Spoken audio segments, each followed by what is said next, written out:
রাত যত গভীর হয় ভূতের রাজ্য তত জেগে ওঠে। আপনি কি কখনো এমন এক জায়গার কল্পনা করেছেন যেখানে আলো ঢোকে না, সময় থেমে যায়, আর প্রতিটি দেয়াল ফিসফিস করে বলে, তুমি এখানে কেন? আজ আমরা সেই রাজ্যের গল্প বলবো যেখানে ভয় শ্বাস নেয় আর ছায়ারা কাঁদে। যেখানে এক রাতে আমি ছিলাম একা, অথচ একা ছিলাম না। ভূতের রাজ্যের সবচেয়ে ভয়াবহ রাত, এই অভিজ্ঞতা আপনার হৃদয় কাঁপিয়ে দেবে। তৈরি তো?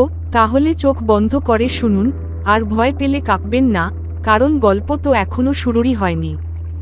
আমি ঠিক জানি না কেন সেই রাতে আমি রাজবাড়ির দিকে গেলাম।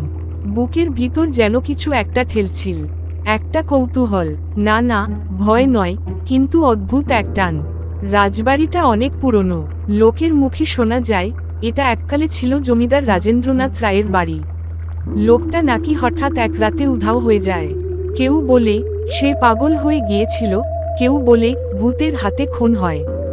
কিন্তু সব থেকে ভয়াবহ কথা কি জানেন? তারপর থেকে ওই বাড়িতে কেউ টিকতে পারেনি, কেউ এক রাতও না। তবু আমি গেলাম। কেন? জানি না, যেন কারো ডাক শুনলাম, এসো এসো, তোমার জন্যই তো অপেক্ষা। ঘড়িতে তখন রাত 11টা। বাতাস থমকে আছে, যেন চারদিকটা হঠাৎ নিঃশব্দ হয়ে গেছে। এমনকি ঝিঝি পোকার ডাকটাও বন্ধ। আমি দরজাটা ঠেলে ভেতরে ঢুকলাম, আর তখনই গায়ের লোম খাড়া হয়ে গেল। একটা ঠান্ডা বাতাস শরীর ভেদ করে গেল, যেন কেউ ফু দিয়ে বলছে, তুই চলে যা, এখনো সময় আছে। কিন্তু আমি শুনলাম না। বাড়িটার ভেতরে ঢুকেই আমি থমকে গেলাম। এক কোণে দাঁড়িয়ে ছিল একটা আয়না, তাতে নিজের প্রতিবিম্ব দেখতে পেলাম, কিন্তু চোখ দুটো, হ্যাঁ, আমার চোখ না, লালচে, ফেটে পড়ছে রক্ত। আমি আঁতকে উঠে পিছিয়ে এলাম। এটা কি মনের ভুল? আমি নিজেকেই জিজ্ঞাসা করলাম। কিন্তু তখনই সিঁড়ির নিচে থেকে একটা আওয়াজ এলো, যেন কেউ কাঁদছে। না না, গড়গড় করে কাঁদছে না, বরং কেউ থেমে থেমে কাঁদছে, খুব শান্ত কণ্ঠে। আমাকে বাঁচাও, একটা মেয়ের গলা। আমি সাহস করে নিচে গেলাম। অন্ধকারে হাতড়াতে হাতড়াতে দেখলাম একটা মেয়ে মাটিতে বসে আছে। সাদা শাড়ি, ছেঁড়া চুল, মুখ দেখা যাচ্ছে না। আমি কাছে যেতেই সে মুখ তুলে তাকালো। ওরে বাবা, ওর মুখে কোনো চোখ নেই, শুধু দুফোঁটা কালো গর্ত, আর মুখে একটা অদ্ভুত হাসি। আমি দৌড়ে ওপরে উঠে গেলাম। দম বন্ধ হয়ে আসছিল। পেছনে থেকে তখনও সেই মেয়েটা বলছে, তুই তো আমারই, কোথায় যাবি? ঘরের এক কোণে তখন একটা পুরনো বই চোখে পড়ল, বাধাই করা, ধুলোয় ঢাকা। কিন্তু বইটা খুলতেই এক অদ্ভুত ঘ্রাণ এল, যেন পচা মাংসের গন্ধ। প্রথম পাতায় লেখা, এই রাজবাড়ি, এই ভূতের রাজ্য, তুমি এখানে আসলে ফিরে যেতে পারবে না। আমি পাতা উল্টাতে লাগলাম, আর তখনই চারপাশ অন্ধকারে ঢেকে গেল। আমি তখন একটা ঘরে আটকে পড়েছি। দরজাটা আর খোলাই না, জানালাগুলোও লোহার গরাদে বন্ধ। তখন বুঝলাম আমি এখন ভূতের রাজ্যে। এখানে নিয়ম আলাদা, এখানে সময় চলে না, এখানে ঘড়ি চলে উল্টো দিকে। এক টুকরো আয়না আমার পকেটে ছিল, সেটা বের করতেই দেখলাম পেছনে দাঁড়িয়ে রাজেন্দ্রনাথ রায়। সে ফিসফিস করে বলছে, আমাকে খুঁজেছ? না, তুমি খুঁজোনি, আমি তোমাকে খুঁজেছি। রাজবাড়ির প্রতিটা দরজার পেছনে লুকিয়ে আছে আলাদা আলাদা আত্মা। কারো মুখ নেই, কারো পা নেই, কেউ মাথা ঘুরিয়ে হাঁটে, কেউ চোখ খুললেই আগুন বের হয়। আমি সেই রাতে সবটা দেখেছি। একটা ঘরে ঢুকতেই দেখলাম দেয়ালে হাতের ছাপ, রক্তে ভরা, যেন কেউ বেরোতে চেয়েও পারেনি। একদম মাঝখানে একটা চেয়ার, তাতে বাঁধা একটা বৃদ্ধা। কিন্তু আমি ভুল করে ওর চোখের পট্টি সরিয়ে দিলাম। তারপর ঘরটাই ভেঙে পড়ল। আমি এক ধরনের আলো অন্ধকারের মধ্য দিয়ে কোথায় যেন যেতে লাগলাম। মনে হচ্ছিল আমি নেই, কেউ আমার শরীর চালাচ্ছে।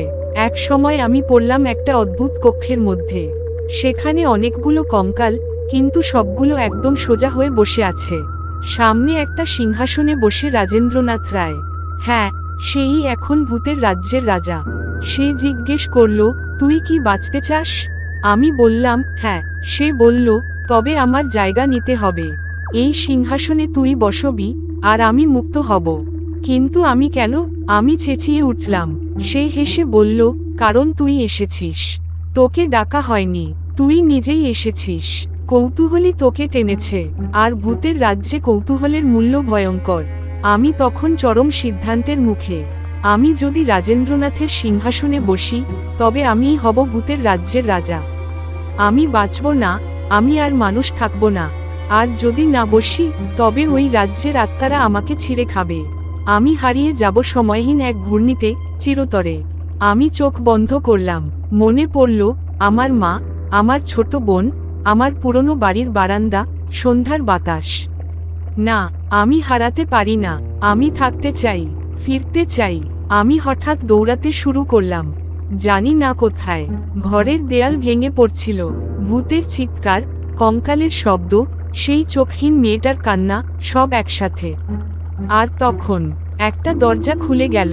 একটা আলো, খুব উজ্জ্বল। আমি লাফ দিয়ে ঢুকে পড়লাম। চোখ খুললাম সকালে, নিজেকে পেলাম একটা মাঠে। পাশে কেউ নেই। রাজবাড়িটা অনেক দূরে, আর তাতে আগুন, ধোঁয়া উঠছে। লোকেরা জড়ো হয়েছে। কেউ বলছে ওই পাগলটা রাজবাড়িতে গেছিল। কেউ বলছে ওর তো মরার কথা, ফিরে এলো কিভাবে। আমি শুধু বসে থাকলাম, চুপচাপ। আমি জানি আমি কিসের মধ্যে দিয়ে এসেছি। রাজবাড়ি পুড়েছে, কিন্তু এখনো মাঝে মাঝে রাত 12টার দিকে বাতাসে ফিসফিস শব্দ ভেসে আসে। তুই ফিরে আসবি আবার। সিংহাসন তো খালি রইল। দিন পেরিয়েছে কয়েকটা, কিন্তু রাতে আমি ঘুমাতে পারি না। চোখ বন্ধ করলেই দেখি সেই রাজবাড়ি, সেই সিংহাসন, সেই চোখহীন মেয়ে। তুই ফিরে আসবি, এই একটা লাইন মাথার ভেতর গাঁথা হয়ে গেছে। কখনো আয়নায়, কখনো জানালার কাছে, এমনকি মোবাইলের স্ক্রিনেও দেখি কেউ যেন তাকিয়ে আছে। কে, আমি জানি না, কিংবা জানি, কিন্তু বিশ্বাস করতে পারি না। তখনই একদিন, একদম গভীর রাতে, হঠাৎ দরজায় শব্দ হলো, ঠক ঠক ঠক। আমি ঘড়ির দিকে তাকালাম, 12:01। কে আসে এই সময়ে? আমি জানালার ফাঁক দিয়ে দেখলাম, একটা ছায়ামূর্তি দাঁড়িয়ে আছে, লম্বা, একেবারে নিঃশব্দে দাঁড়িয়ে, মুখ ঢাকা। আর সেই ছায়াটা হঠাৎ ফিসফিস করে বলল, তুই সিংহাসনের প্রার্থী। ভুলে গেলি? আমি দরজা খুললাম না, শুধু চুপচাপ বসে রইলাম। কিন্তু জানেন কি হলো? আমি তখন সত্যি কাঁপছিলাম। শরীর ঠান্ডা হয়ে গেছে, গলার ভেতর আওয়াজ আটকে গেছে। কিন্তু আমি একটা সাহস করে ফেললাম। আমি জিজ্ঞাসা করলাম, কি হবে যদি আমি আবার রাজবাড়িতে যাই? ছায়াটা থেমে গেল, একটু চুপ করে থেকে বলল, তাহলে তুই শেষ হবি, আর রাজবাড়ি শুরু হবে। আমি ঠিক করলাম, আর পালিয়ে নয়, এবার মুখোমুখি হতে হবে। যেখান থেকে সব শুরু, সেখানেই সব শেষ। পরের রাতেই আমি আবার গেলাম সেই ভয়ানক রাজবাড়িতে। এবার হাতে ছিল শুধু একটা তাবিজ, মা দিয়েছিল ছোটবেলায়, বলেছিল যদি